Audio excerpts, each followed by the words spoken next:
and welcome to another unofficial Let's Play. I know it's been a while since I've uploaded a video, whether it's new game or now we're back, and hopefully this Endles game. Now this game is called Endless Space. It's a strategy game where you have to build an empire in space, and there are many different races you can play as. We're going to do a quick small game, so the galaxy size we're setting to medium, and there's only 5 of us empires. I will be playing as the Harmony, a quick overview of them. They are a crystal race who travel from galaxy to galaxy. But in this galaxy, the economy system is dust. This powder left behind by an empire. Now the dust has basically stranded them in this galaxy, and their goal is to get rid of the dust. Alright, let's hop over here into the advanced, and alright, so I'm gonna set it to any sort of victory mode for this game. That way, we have any style of playing. Alright, and let's get to it. Now, this game is a really interesting game. It's very fun for turn-based strategy game players. The Harmony were born at the same moment as the universe. As old as time, they traverse the galaxies, seeking the mysterious confluence of galactic rhythms they call the core. But that changed forever when they encountered dust. From a single movement to a series of individuals, from a sense of the core to a sense of loss, the Harmony are no longer what they were. But they remember what happened and will never renounce their relentless war against the dust that corrupted them. Okay, as you saw there, that was just a quick playthrough.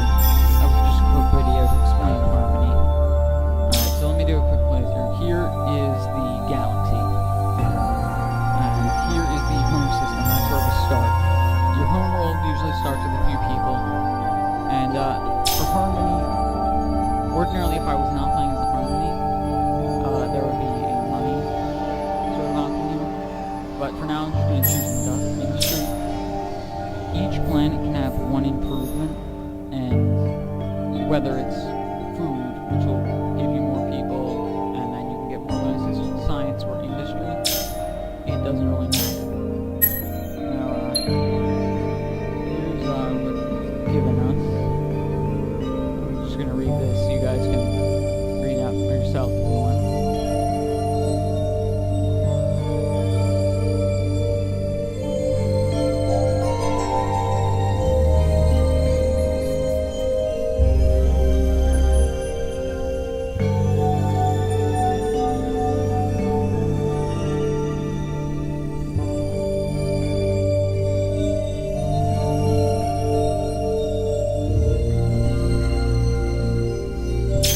Alright, so that's just some basic. Okay. Alright, so it's given us several things to start with. 2 sets of ships in their own fleets. We have a scout ship, which has more movement, but it doesn't have a lot of military. And we have a colony ship. It's got a good amount of movement, but has no military whatsoever. So we'll send our scout ship to this binary system right here. And any system up here that's red means we cannot colonize it. And then anything that's white means it can be colonized, and then blue means it's colonized. So in here, we don't really have any basic plans. We can't really colonize there yet. And up here is our research. So to start off with research, we're going to go for efficient shielding. This will unlock us a new ship class called the Tectonic for them. This is basically like a destroyer. Human ship. And I'm going to pass turn since I can't really do anything else. Now this button will execute any moves that we're unable to do. And here we have another, basically unit system. Let's hope this system back here has the plans we can colonize, or else we are stuck in the system. develop technology to go through this wormhole. So I'm just gonna keep on passing turns until more or less something happens. In the beginning, it's pretty slow, but once it gets later stage, you're going to usually okay, and lucky enough, we got a simple planet we can colonize. So I'm gonna send it over there, and we were given a new colony ship because we skipped it. Okay. This was just a waste. We're gonna have to stay there. And my new system, I can't really do anything. I'm gonna build some defenders. And here I will be building now for this race, industry is very important, seeing how you don't need money. Ordinarily, basically every race except these people have to have sort of an economy system. You can't have too many ships, you can't have too many improvements on your system, or else you lose money and then it sells them. But for the Harmony, it sort of gets around that because they don't use money. So you can have a larger fleet, you can have more systems. It doesn't really matter.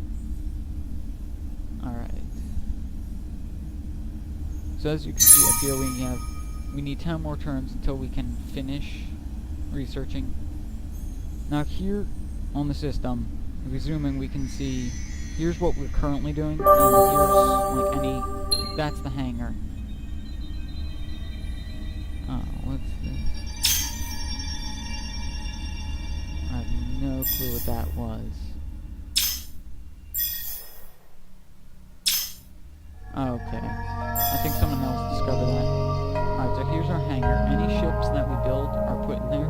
And here's any improvements we might have. So I'm gonna create this defender, and I will set the defender system, which will be very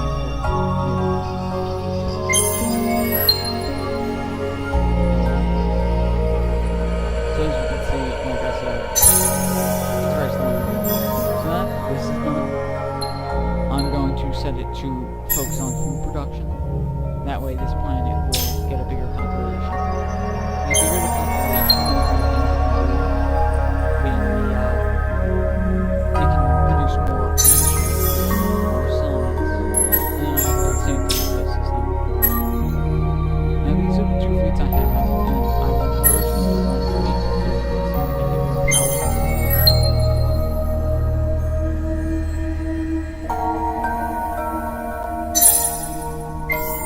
Now, once we finish researching this, I will most likely go on and try and get, a technology that will allow me to colonize another planet. Hopefully, that way I can get, another system, which will give me a lot more production capability. Now, a lot of you that do get this game, it is a little more difficult than some turn-based strategies. For example, Civilization. This game, normal is probably the equivalent of hard for Civilization. And, so if you get this game, at first it's confusing, and you probably want to start on, very easy, and slowly work your way up that way. You don't keep losing, and then sort of freak out and say, I'm done with this game, and you wasted your money. Alright, looks like we're doing pretty good. The planet's got a lot of people on it, and its influence is growing. Now we'll actually start being able to do stuff next turn. Now, I figure I'm going to go for a supremacy victory, which is I'm going to conquer everyone, and then I win the game. But there are many different styles. You can go for a tech victory, which basically you just research a lot to this point in tech, and then you have to build several buildings, and then you win the game. Or there's economy, which I can't really do as the Harmony, and expansion, and diplomatic. Diplomatic. That, I don't know what I'm doing. Alright. We're actually doing pretty good so far. Oh, look, we got a, another tech. Now I'm gonna go for this technology because I can colonize deserts under it, which this system has one desert. Now, here, I'll explain the planets a little bit. Here's the planet, just sort of cool art, whether I can colonize it or not, and what type it is. For example, a small Arctic, people don't like living on it, but it gives you science. And with a desert, yeah, people still don't like living on it, but you get money from it. Now, here are things that can happen to the planet, whether it's good or bad or neutral. For example, this planet has robot locals. It's sort of like an anomaly. It gives you, like, it boosts the planet, which is a good thing. It boosts its production capability, while this has mineral poor, which lowers its production and its economy. Alright, we can't really do anything else, so we'll end the turn. And our home system has now reached its maximum population, which means this is doing nothing. So I'm going to switch it over and I'm going to build 2 more defenders. That way I have a better military. Because I don't want to discover the first race and then get immediately killed. That would not make for a fun game. Still not full population. Alright. Another ship. Pretty good. Now, I'll explain a little bit more about the ships. Here's its military strength. That means how much this fleet can do. Each ship has individual things.